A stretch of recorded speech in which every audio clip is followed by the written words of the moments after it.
Good morning, students. I wanted to go over some of this grammar with you on page 199, if you could get your books ready. And we'll look at that together because this is kind of a foreign language to some of us. This is a little bit more difficult, a little bit more advanced. So I want to help you with it all I can. Also, I think all of you got your packets with your green paper that tells you about doing your spelling list 2 times, just like we always do. And then you have the word bank for the spelling quiz.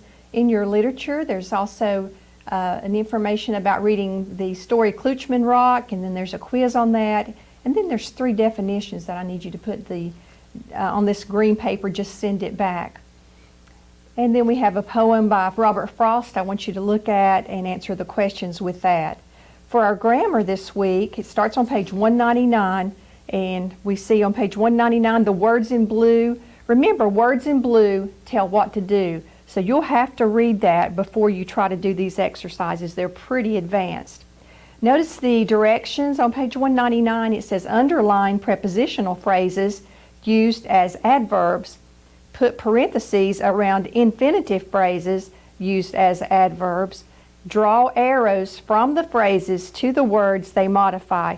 Do not consider separately prepositional phrases that are part of the infinitive phrases. So that seems like a lot to do, but we'll work on these together. Number 1 in your book says, Kristen has gone to the post office to mail a letter. Now, like we always do, we try to get the lid off the marker and drop the thing. So sorry about that. Okay. So we always try to find the verb first of all. Kristen has gone. So here's our verb phrase, has gone. Of course, Kristen is your subject. We don't need to worry about that. To the post office to mail a letter. So the directions said for the prepositional phrases used as adverbs, you put parentheses. To the post office. There's our prepositional phrase, okay? So, and it is telling where she has gone. Obviously, she went here before the quarantine.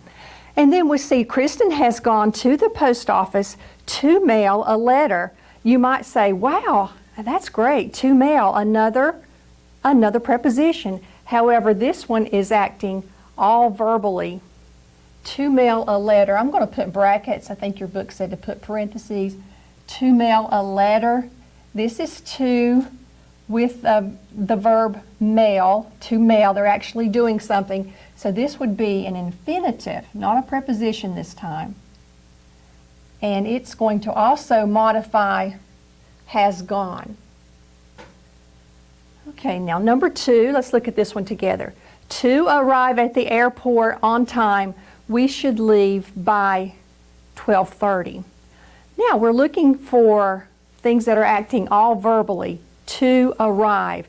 To is sometimes a preposition, but not here because it has this verbal with it. To arrive at the airport on time, so you can put all that in parentheses. We should leave by 12:30. So this is acting as an adverb, and it's going to point to our verb, should leave.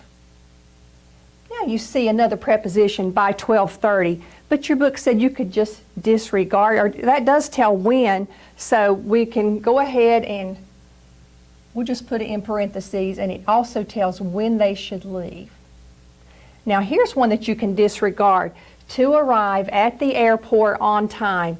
So we go ahead and include this in our infinitive phrase, but you don't have to necessarily worry about what it's modifying. Now number 3, just like it is in your book, says before Jordan left for college, he went to North Carolina to visit his parents, visit his grandparents. Okay, so where did Jordan leave for? He left for college. We're going to underline that one. It tells where he left, which is our verb. Okay, he left for college. This is a prepositional phrase. It has your preposition and your object. He went, subject, verb. Where did he go? He went to North Carolina, another prepositional phrase. Tells where he went. Now we see another to, but this time to is functioning as an infinitive. To visit his grandparents. Okay, so we have another infinitive here, not a preposition, but an infinitive, and it's modifying the verb went, used as an adverb. Okay, so let's look over here at some other things. We see in the next page you're going to be trying to decide if something is a gerund, a participial, a prepositional phrase, or infinitive. Something that might help you with gerunds is they are a verb. Gerunds are a verb, and they have ing added to them, so they're pretty easy to distinguish. Gerunds are verbs plus ing. Here's how they can be used. They're pretty famous. They can be direct objects, predicate nouns, subjects, appositives, or objects of prepositions. Let's look at these little tiny sentences. You might not can see them, but I can say them for you. My favorite pastime is, this is going to be something as with a gerund, and it's going to be following this linking verb, so it'll be a predicate nominative. My favorite pastime is, what is your favorite pastime now? Is it biting your fingernails? I hope not. Is it watching television commercials, watching, biting, eating crunchy Cheetos, something like that? Maybe that's your favorite pastime now. And that would be following the linking verb, and it's a gerund because it has ing on it. Let's talk about Nick's favorite pastime. Nick's favorite pastime, what is his favorite pastime? Planting a garden is, and you can go on and add to the sentence. Now we've changed our gerund. It is ing. We haven't really changed it, but it's used not as a predicate nominative, but as what class? An appositive. An AP. So gerunds can function as all these things. The only thing more famous probably than a gerund is an infinitive, which is pretty much the king of the show, the infinitive. It has two with it, so it's easy to find, plus a verb. It acts all verbally. Infinitives can also be direct object, predicate, noun, subject, appositive, object of prepositions, but they do even more. They can be adjectives or adverbs. Participials only function as adjectives. They can end in ing, so you have to watch out for them. They can end in t or ed, but they are only used as adjectives. Prepositions, you know all the prepositional lists. Prepositions can be used as adjectives or adverbs. So there's your big four. Infinitive, the king of the show, gerund, participial, prepositional. Now let's look at your book, see if we have a few more minutes to look at your book on this. Let's go to page 200. On page 200 you have diagrams, and most of you do great at diagrams, so just be sure and do all those, and it shows you exactly how to do it there at the top. If you'll do a good job with those, it helps you to know how to place those and how they're used. On page 201, the chart at the top is very helpful. It shows you what I just did at the board, how prepositions can be used as adjectives or adverbs, participials only as adjectives, and how they end there on the right. Gerunds, how they end with ing, and then infinitives used as nouns, and all the different forms of nouns that it takes, plus adjective and adverb. Let's look at number one together.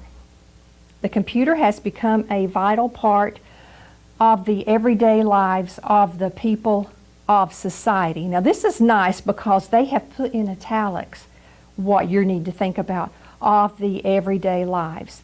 Okay, so we know that of is a preposition, and all you have to write in the blank is PREP, preposition. Number two, the first computers were not made for entertainment or academics. Once again, we see in italics, for entertainment or academics. Once again, preposition. 1 and 2 are prepositions. How about number 3? They were machines for crunching numbers and making work faster and easier. Now we see the word for. Oh, that can be a preposition sometimes, but it has something acting all verbally with it. For crunching, for making. Now it has transformed from being a preposition to being a gerund phrase because it has a verb with it that ends in ing. There were machines for what? For crunching numbers and making work faster and easier. So now it's in a gerund. Let's do number 4. It's a little bit different.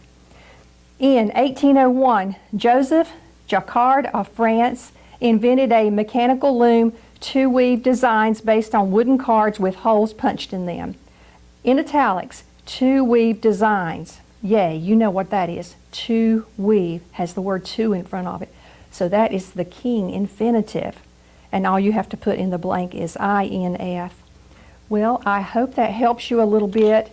I know you have a lot of grammar this week, and I think you'll do fine if you just read the words in blue, and you're always welcome to call or message me if I can help with anything on that, and maybe we can go through some of these again. So I hope you have a good day. Hope to see you soon.